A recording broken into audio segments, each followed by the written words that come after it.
मित्रों नमस्कार। आप देख रहे हैं मत अभिमत और मैं हूं राकेश कुमार। मित्रों कल पटना हाई कोर्ट में एक सुनवाई हुई थी जो लगभग बिहार के सभी विश्वविद्यालयों ने शिक्षा विभाग पर किया था।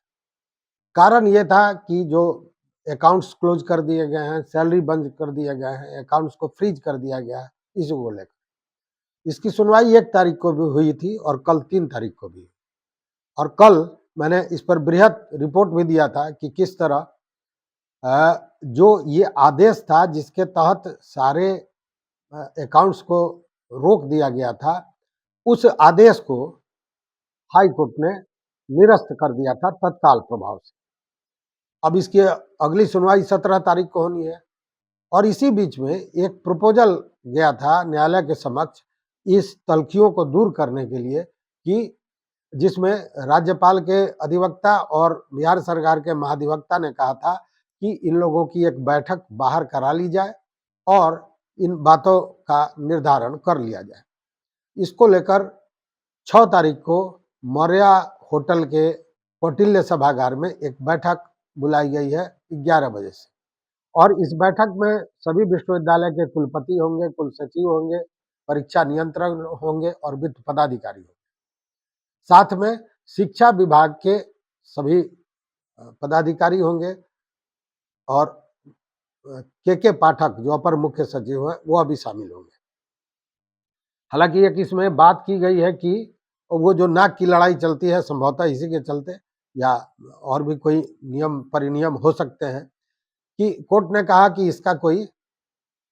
इसकी कोई अध्यक्षता नहीं करेगा और अगर अध्यक्षता करनी होगी तो मुख्य सचिव मल्होत्रा साहब को अगर समय है तो वही इसकी अध्यक्षता कर सकते हैं। खैर ये सारी चीजें हैं, लेकिन ये मैं इसलिए बता रहा हूं कि एक उसके पहले पत्र राज्यपाल ने दिया था जिसमें उन्होंने एसी के पाठक को भी आमंत्रित किया था और उन्होंने भी एक बैठक बुलाई थी 10:30 बजे से राजभवन में, जिसमें सभी विश्वविद्यालयों के कुलपति को आना था। अब इसको लेकर ये चूंकि समय दोनों का एक ही हो रहा है तो फिर एक विवाद खड़ा हो जाता है।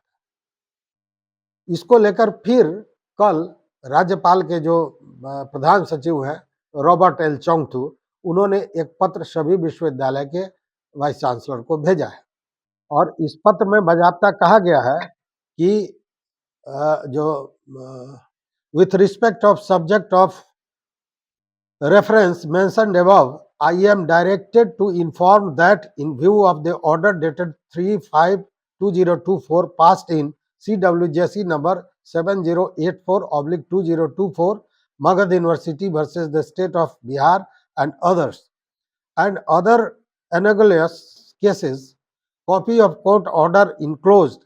The scheduled meeting of Vice Chancellor is rescheduled to be held at 4 p.m. on 6 May 2024 instead of 10:30 a.m. Raj Bhavan, Patna. Therefore, you are requested to make it convenient to attend the meeting positively along with required reports in hard copy and soft copy on the scheduled time at 4 p.m. on 6th May 2024 in Raj Bhavan, Patna. Your faithfully Robert L Chongthu. मतलब कि वो जो देखिए यही टकराहट और यहीं पर फिर झंझट शुरू होने वाला था, लेकिन इसका सुधार किया गया है और बुलाया गया। हालांकि कई जगह से यह भी बातें आ रही है कि जब ऑलरेडी इन्हीं विषयों को लेकर एक बैठक मौर्या में होने जा रही है तो फिर इस बैठक की जरूरत क्या है, लेकिन यह बैठक पूर्व से शेड्यूल्ड थी। दूसरी ओर जो मौर्या में बैठक होने जा रही है इसको भी लेकर कल 3 तारीख को शिक्षा विभाग के सचिव वैद्यनाथ यादव ने सभी कुलपतियों को पत्र दिया है और जिसमें लिखा गया है कि कृपया CWJC संख्या 7084/2024 में माननीय उच्च न्यायालय पटना के आदेश दिनांक 3/5/24 का संदर्भ करें। उपरोक्त के आलोक में विभाग द्वारा एक बैठक होटल मौर्या गांधी मैदान पटना के कौटिल्य हाल में आयोजित की गई है, जिसमें प्रतिकुलपति, वित्तीय परामर्शी, कुल सचिव, परीक्षा नियंत्रक एवं वित्त पदाधिकारी के 7 बैठक में शामिल हुआ जाए। यह बैठक शिक्षा विभाग द्वारा आयोजित की गई है। बैठक का एजेंडा निम्नवत है। इसमें बजाते एजेंडा दिया गया है। 1 नंबर, विभाग की तरफ से विश्वविद्यालयों से संबंधित एक सामान्य प्रस्तुतिकरण। 2 न्यायिक मामलों का निष्पादन, विशेषकर अवमाननावाद।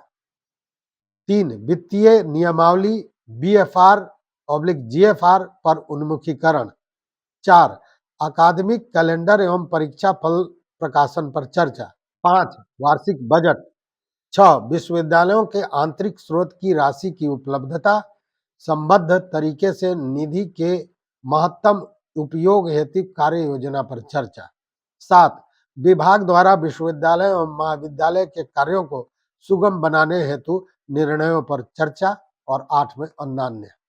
मतलब ये एजेंडा है जिस पर बात होनी है। और उसके बाद ये विशद बैठक होगी, एक बड़ी बैठक होगी। और इस बैठक के बाद पुनः सारे विश्वविद्यालय के जो कुलपति होंगे, पदाधिकारी हो, उनको राजभवन में 4 बजे से जो बैठक आहूत की गई है उसमें जाना है। देखते हैं बैठक में क्या होता है, कैसे होता है।